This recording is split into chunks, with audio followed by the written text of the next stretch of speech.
안녕하십니까, 정인태입니다. 저는 국립한국복지대학교 특임교수를 역임했습니다. 불법 체류자가 41만 7천 명이다. 최고치를 경신했다. 제가 이거 분명하게 경고를 했습니다. 불법 체류자가 금방 50만 도달하게 되고 100만까지 갈 수 있다. 제가 그런 말씀을 드렸는데 이제 현실로 나타나고 있는 거죠. 현실로.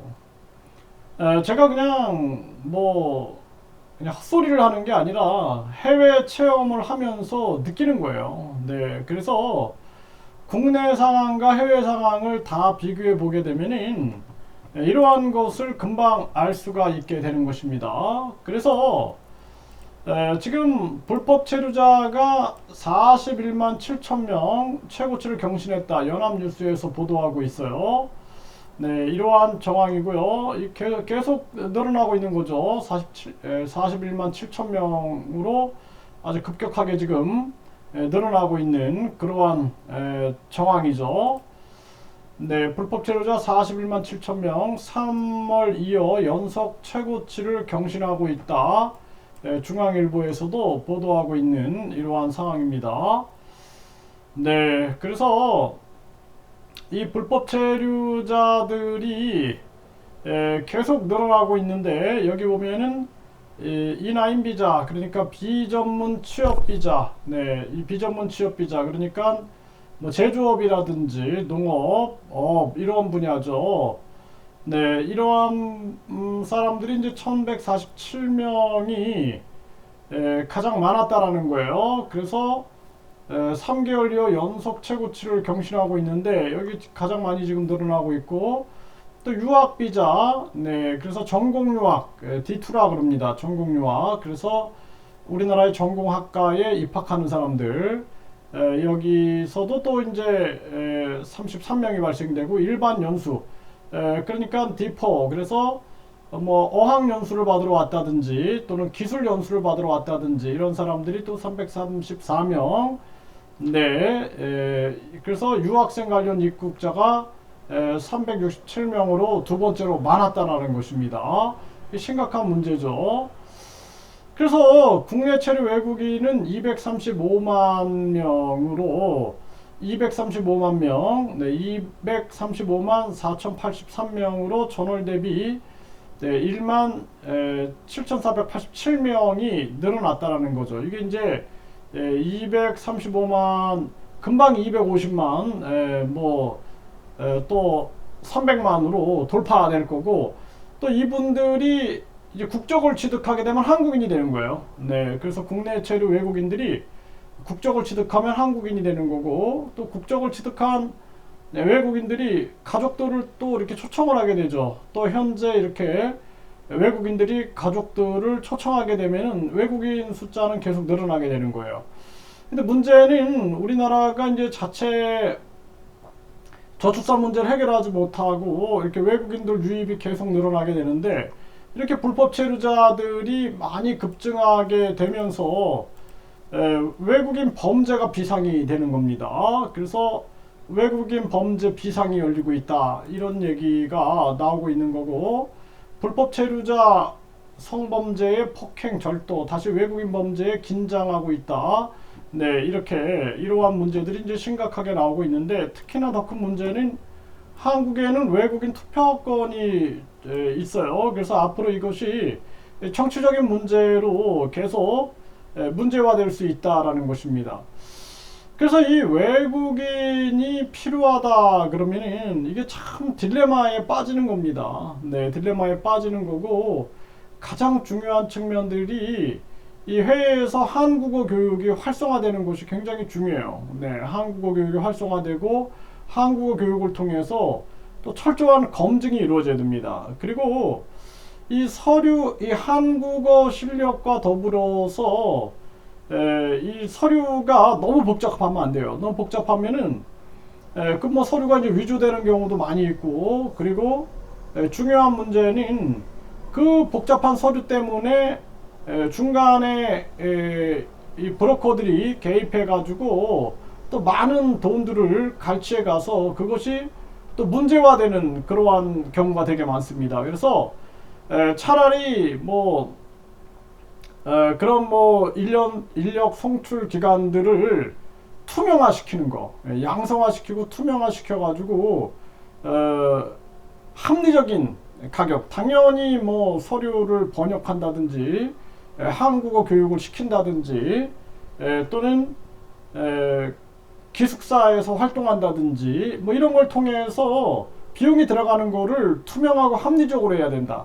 제가 이번에 아세안 출장을 갔을 때 이제 여러 기관들을 방문을 해봤는데 이 기관들이 보면은 이 학생들이 기숙사에서 이 기숙사에 뭐 한 방에 제가 봤을 때 한 30명 정도 그 정도가 2층 침대를 통해서 군대 완전히 그 내무반처럼 생활하고 있는 거예요. 그리고 식당이 있어가지고 식당에서도 식사도 하고 그리고 교실에서는 끊임없이 일본에 갈 사람들은 일본어를 공부하고 또는 뭐 캐나다나 호주라든지 영어권으로 갈 학생들은 이제 영어를 공부하고 또 뭐 독일 쪽으로 가려고 할 사람들은 또 독일어를 공부하고 이렇게 공부를 하고 있는 것입니다.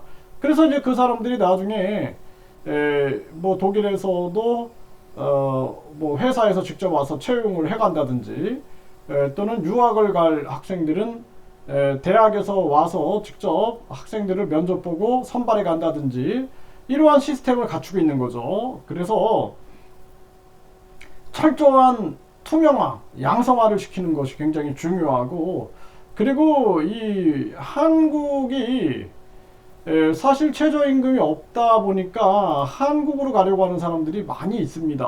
네, 그런데 한국에도 외국인 네트워크가 형성이 되어 있기 때문에 이게 이제 돈을 벌러 오기 때문에 결국에는 돈을 찾아가는 거예요. 더 많이 돈 주는 곳이 있다 그러면 불법 체류도 하면서 그러면서 그쪽으로 이동해 가는 거죠.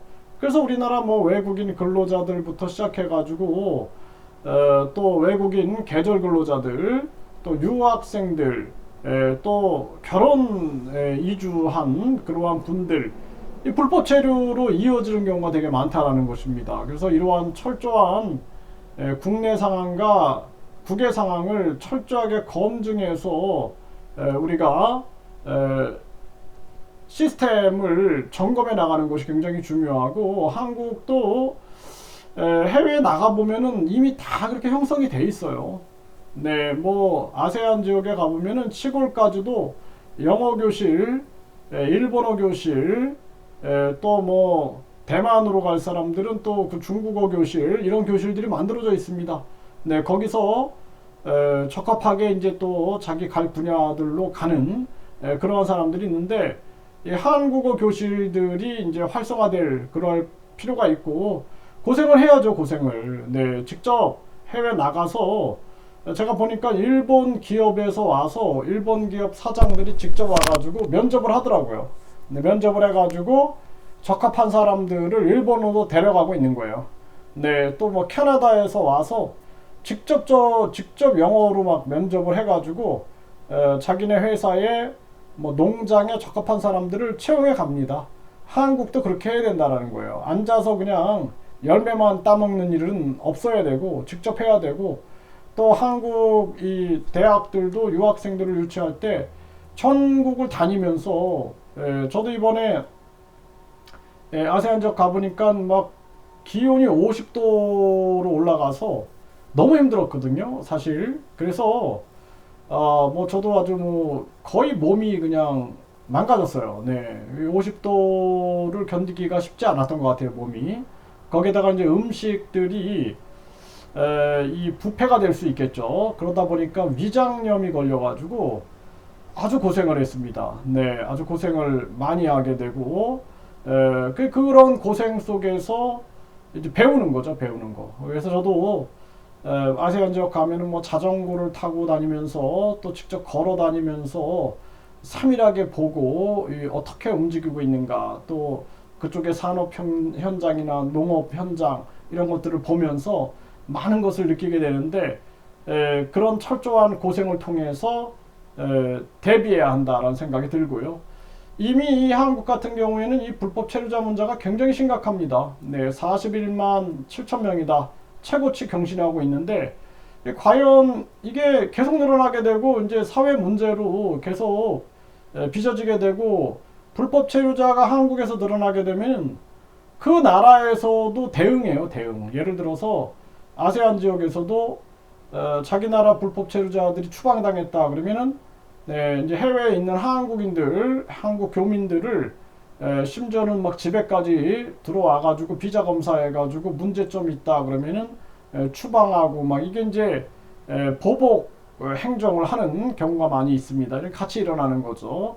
이런 게 또 이제 외교적인 갈등의 문제로 또 빚어지게 되는데 참 답답한 현실이 아닐 수가 없습니다. 네, 그래서 한국이 스스로 이 저출산 고령화 문제를 해결하지 못하고 그리고 지금 외국인으로 이걸 대체하려고 하고 있지만 외국인들이 목적이 돈인데 거기다가 외국인 투표권까지 주고 그리고 관리도 안 되니까 불법 체류자는 계속 늘어나고 이제 한국의 행정력은 계속 들어가게 되고 또 국민 세금 부담은 높아지게 되고 악순환이 계속 진행될 수밖에 없다. 안타까움을 금할 수 없는 상황입니다.